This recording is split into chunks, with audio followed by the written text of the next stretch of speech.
On the day he buried his father, a grieving son returned to find his family's $2.3 million ranch marked for auction, targeted by an HOA president who mistook sorrow for weakness. But what began as her coldest power grab soon ignited a rebellion that would expose her corruption, unite a broken community, and end her reign of fear in the most public downfall imaginable. The funeral and the betrayal day should have been about grief, about honoring the life of a man who had poured his heart into his family and his land. The ranch stretched wide across rolling hills, a place where mornings began with the sounds of cattle lowing, and evenings ended with golden sunsets that seemed to touch forever. It was more than property. It was heritage. Generations had walked that soil, tended those fences, and built their lives from its earth. But as the son stood by the grave, lowering his father into the ground, the world beyond that quiet cemetery was already conspiring against him. He was barely finished with the rituals of mourning when the storm began to take shape. The HOA president, a woman named Karen who had long seen herself as more of a queen than a neighbor, had been waiting for this moment. To her, weakness was opportunity, and grief was the perfect opening to strike. She had despised the man who now lay beneath the ground, claiming he skirted HOA rules, accused him of ignoring letters and fines, and branded him as a constant thorn in her side. She had threatened court, whispered about liens, and even suggested that the ranch should be put to better use under her control. Now, with the patriarch gone, she saw her chance, while the son stood graveside. Karen was at work downtown, filing paperwork, calling contacts, and spreading the word through channels only she controlled. She claimed unpaid dues had piled into the thousands, that violations had gone unanswered for years, and that the ranch was subject to HOA seizure. By the time the dirt covered the casket, the first signs of betrayal were already in motion. The son returned to the ranch late that evening, exhausted, his suit still damp from tears. He expected silence, maybe the comfort of familiar creaks in the wooden floors. Instead, he found envelopes stacked high at his door, each one stamped with the cold insignia of the HOA. Inside were notices, threats, and ultimatums. At the top of the pile was the most shocking of them all, an announcement of a pending auction. Karen was attempting to take his $2.3 million ranch. The audacity was staggering. To move so swiftly, so coldly, at the very hour he laid his father to rest. The notices claimed the property would be seized for failure to pay fines, the violations stretching back years, the amounts inflated beyond anything remotely reasonable. She had set a date, barely weeks away, and listed the ranch as if it were already hers to sell. The grief that had weighed so heavily only hours before now mixed with something else: rage. His father's ranch, his inheritance, his home reduced to a pawn in Karen's game of control. The cruelty wasn't just in the action but in the timing. She wanted him broken, too paralyzed by sorrow to resist. But what Karen didn't know was that the son was not the man his father had been. When age had slowed him, he was younger, sharper, and far less patient with tyranny. He had grown up watching how Karen twisted rules, how she bullied neighbors into submission, how she relished in power. He had sworn, even as a boy, that he would never bow to her. That night, as the wind swept across the open fields, carrying with it the faint scent of cedar and dust, the son stood on the porch and looked out over the land. He thought of the years his father had spent fighting for it, the sacrifices made to keep it in the family. He thought of every stone in the walls, every board in the barns, and every acre of soil dot. And then he thought of Karen, sitting smug in her manicured home, believing she had already won. The notices burned in his hand, but his resolve hardened. She had made her move. She had declared war on a grieving man. And though she believed he was too weak to fight, she had made one critical mistake. She underestimated him. The auction looms days that followed the funeral were a blur of legal documents, whispered conversations, and sleepless nights. The ranch, once a place of peace and familiarity, now felt like a fortress under siege. Every trip to the mailbox revealed more envelopes from the HOA, each one thicker, more threatening than the last. Karen was moving quickly, determined to push the auction forward before the son could gather his footing. She staged it all with her signature flair for control. Flyers were circulated through the neighborhood and beyond. detailing the exclusive opportunity to acquire a multi-million-dollar ranch at a fraction of its value.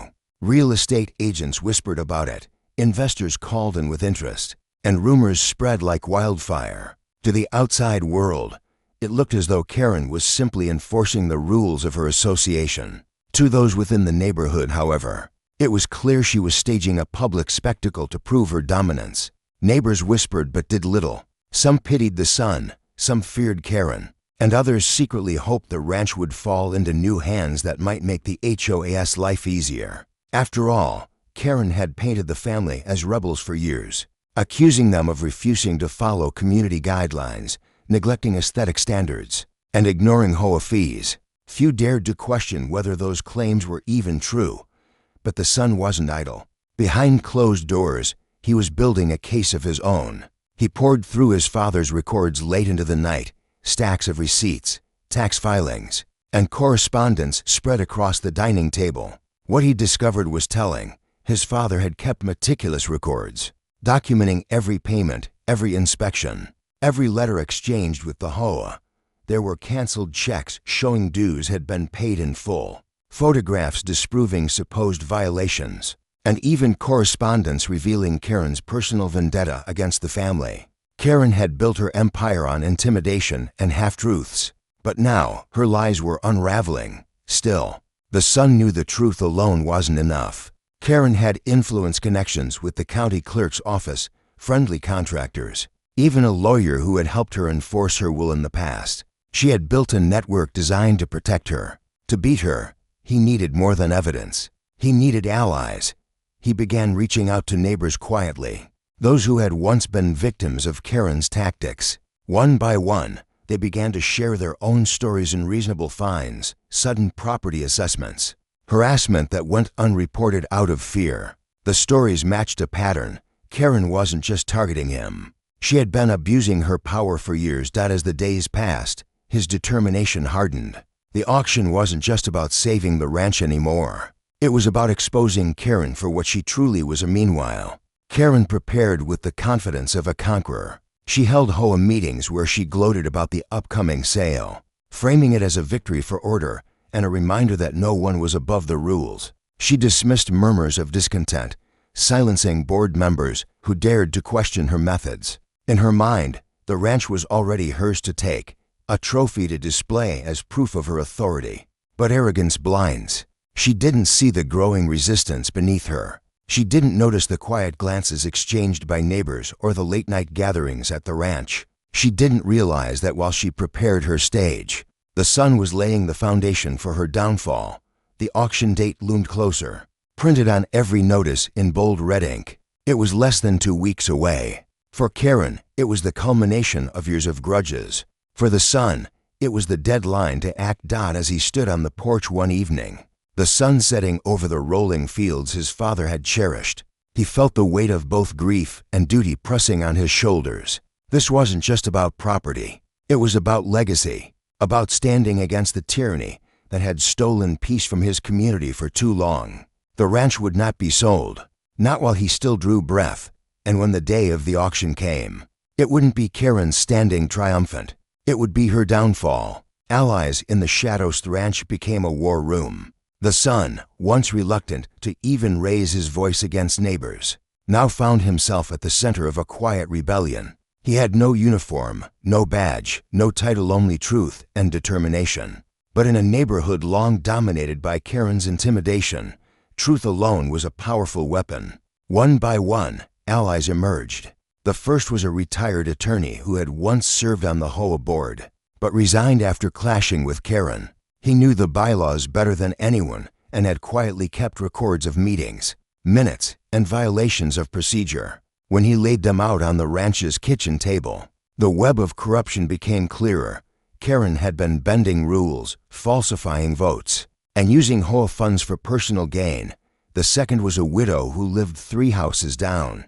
She shared her story of how Karen had fined her for leaving a small memorial cross in her front yard after her husband's passing. Out of fear of retaliation, she had stayed silent for years, but now she wanted to see justice. She handed over every notice, every letter she had saved, each one bearing Karen's heavy-handed threats. Then came others, families who had been bullied into repainting their homes at exorbitant costs, parents fined for their children's toys left on lawns, seniors threatened with foreclosure over alleged unpaid dues that were later proven false. Every story fueled the fire.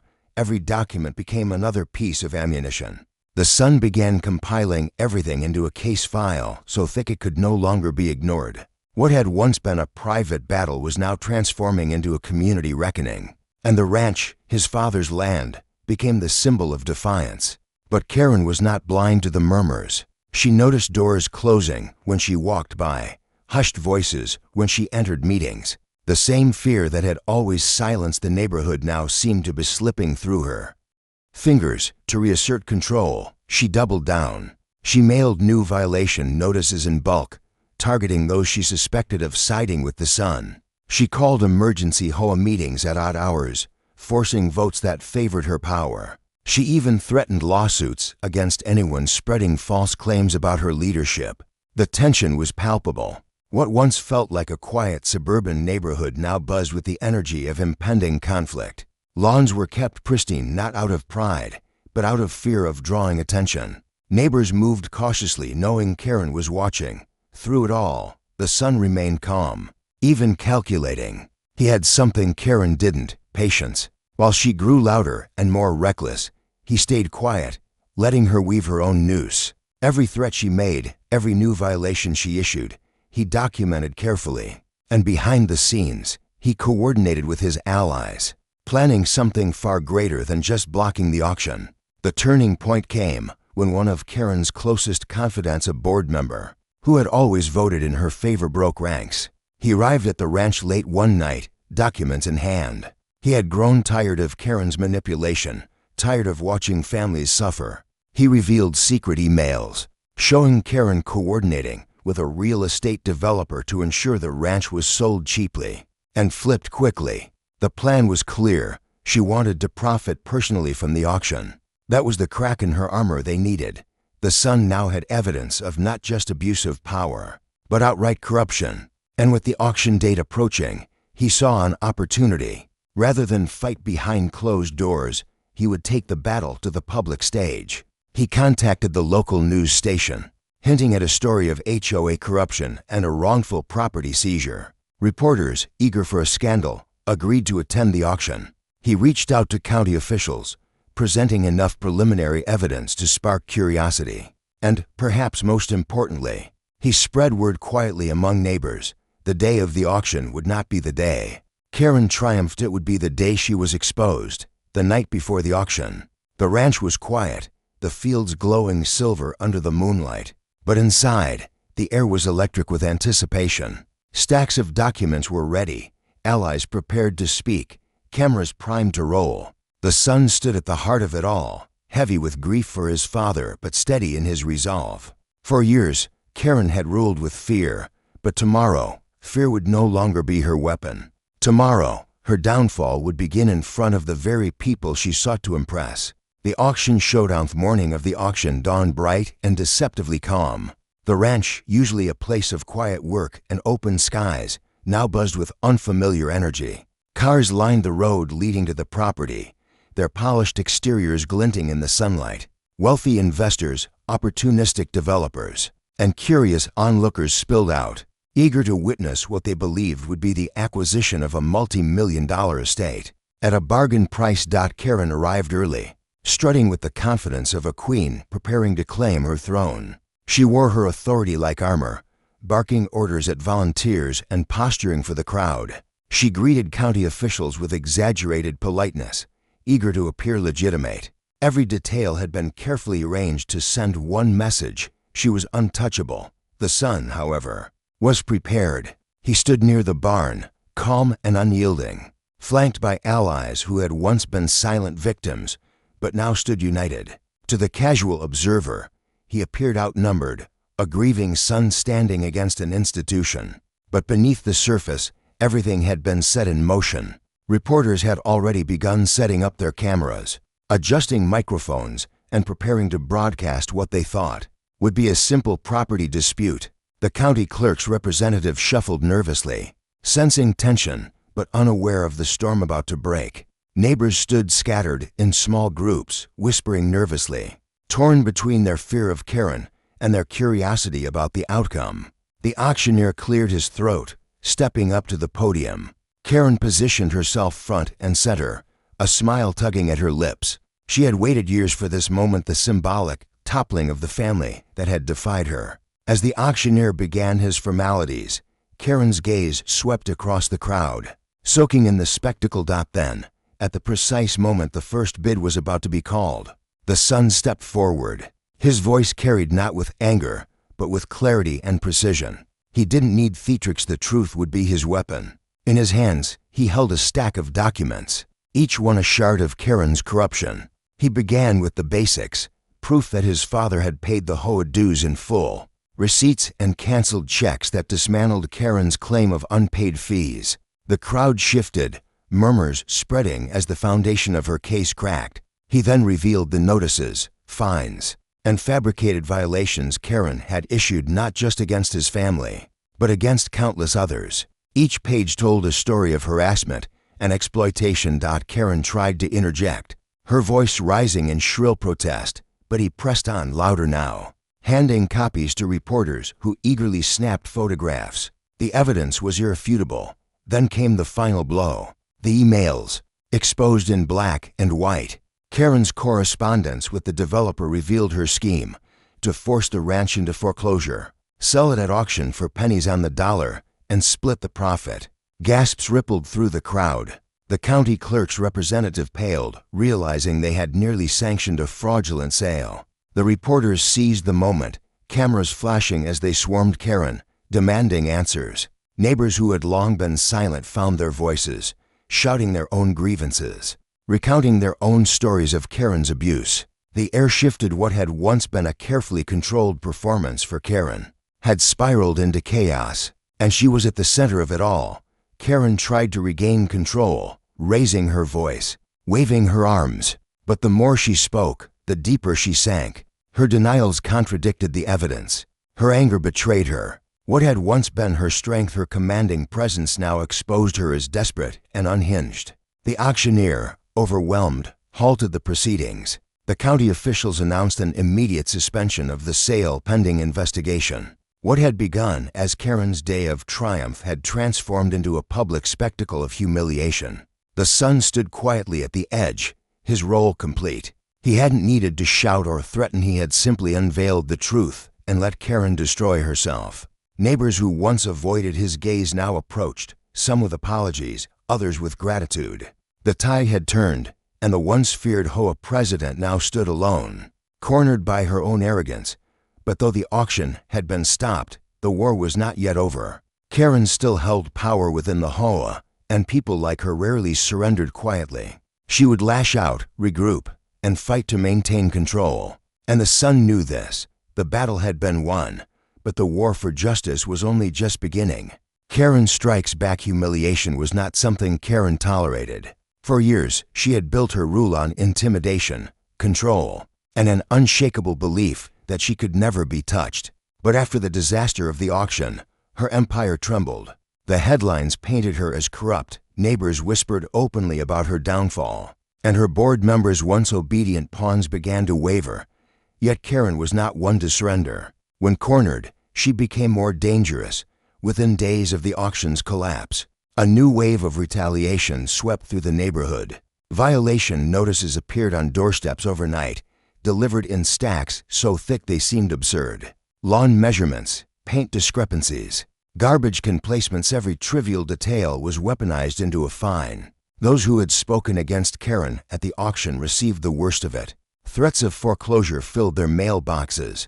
The son, too, was targeted. Karen filed a lawsuit through the HOA's attorney, accusing him of defamation and harassment. She demanded damages that no ordinary homeowner could hope to pay, attempting to bury him under legal fees. At the same time, she lobbied county officials, insisting that the auction failure was the result of a smear campaign and not her wrongdoing. But her desperation showed. Each move was more erratic, more obvious. Neighbors who had once cowered under her authority now saw through the facade. Instead of silencing them, Her attacks pushed them closer together. The widow who had been fined for her memorial cross stood by the son's side at every meeting.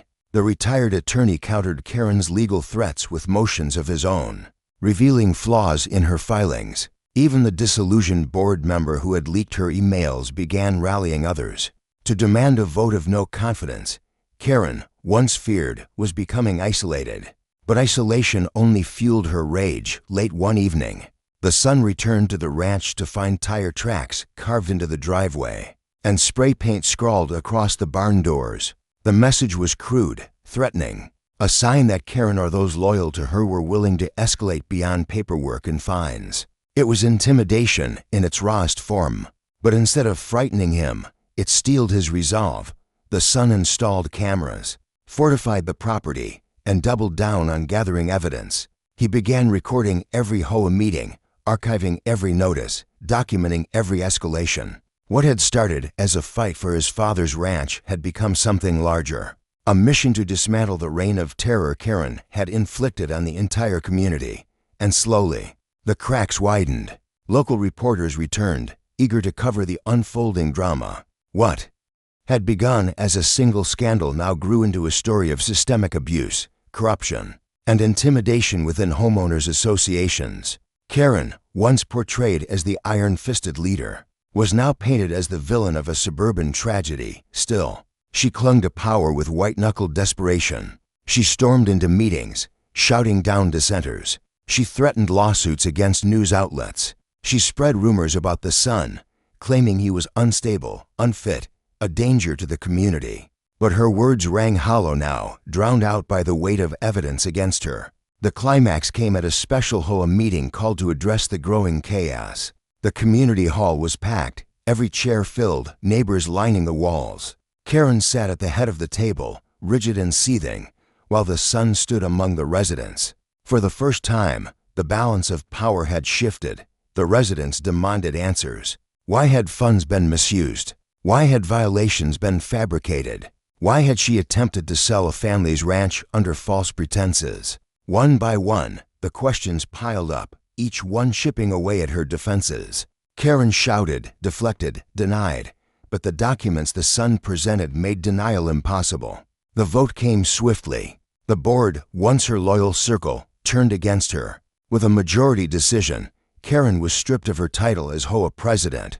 The announcement sent shockwaves through the room, neighbors erupting in cheers, some in disbelief. Karen's face twisted with fury. She didn't leave quietly. She stormed out, vowing revenge, slamming the door so hard it echoed through the hall. But her reign was over. For the first time in years, the neighborhood could breathe.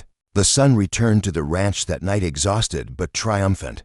The battle had cost him time, peace, even safety, but it had been worth it. He stood on the porch, staring out at the fields, knowing his father's legacy had been preserved.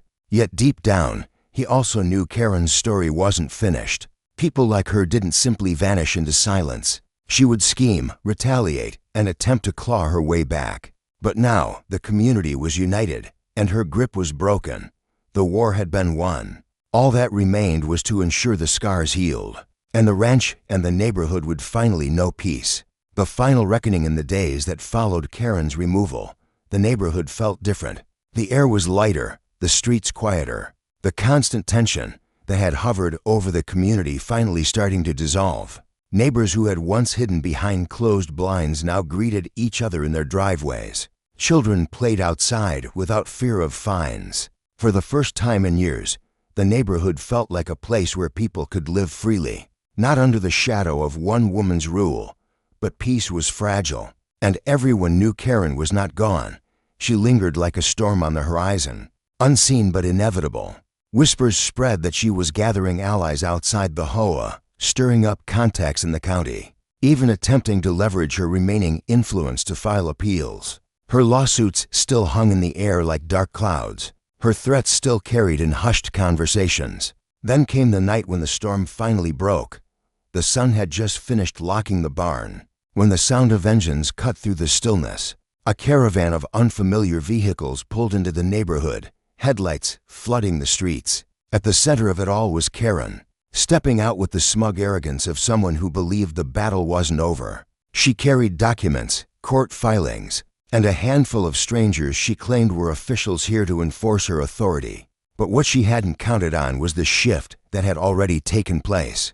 The neighborhood was no longer afraid. As her entourage marched toward the community hall to stage what she called an emergency reinstatement meeting, residents began to gather. One by one, they stepped out of their homes, armed not with weapons, but with courage, solidarity, and the memory of years of abuse. The widow stood on her porch, unflinching. The retired attorney approached with folders of evidence tucked under his arm. Families she had fined, seniors she had threatened, and even those who had once supported her now stood united. When Karen attempted to bark her commands, her voice was drowned out not by anger, but by the collective refusal to listen. The son stepped forward, calm but resolute, presenting to the so-called officials the very evidence that had already dismantled her credibility. Reporters already tipped off to her attempted stunt, arrived in time to capture the confrontation. Cameras rolled as Karen sputtered, waved papers, and grew increasingly erratic. Her last mask cracked in public. The officials she brought with her realized quickly that they had been misled. They withdrew, leaving her exposed. The crowd, once her captive audience, now turned its back on her. Some jeered, others shook their heads in disappointment, but none followed her lead. She was alone, her empire gone, her influence shattered. The sheriff's department, already monitoring her after the auction scandal, arrived soon after. They didn't come for the residents. They came for her. The charges ranged from harassment and fraud to attempted misuse of HOA funds. As she was led away, her shrill protests echoed across the neighborhood, but no one moved to stop it. The woman who had once ruled through fear was reduced to a spectacle of disgrace. That silence followed. A heavy silence, but not the kind born of fear. This was the silence of closure. In the weeks that followed, the HOA was restructured. New leadership emerged, neighbors who cared about the community rather than control. The widow was given space to honor her husband without interference. Families repaired their homes without fear of arbitrary fines. The retired attorney helped draft reforms to prevent such abuse of power from ever happening again. And the ranch, the heart of it all, remained untouched. The son kept his father's land, not as a fortress, but as a sanctuary. The fields continued to sway in the wind. The barn stood strong, and the home carried the weight of legacy without the shadow of tyranny looming over it. Standing on the porch one evening, the sun casting golden light across the acres, the son reflected on the journey. It had begun with grief, twisted into conflict, and ended in justice. Karen's downfall had not only preserved his inheritance, but had given an entire community its freedom back. The neighborhood had once been a stage for her tyranny, but now it was something else entirely, a place of resilience, unity, and quiet strength. And though the memory of Karen would linger, it would never again hold power. The ranch was safe, the community was free, and the woman who had believed herself untouchable was nothing more than a cautionary tale, whispered in the streets she once controlled.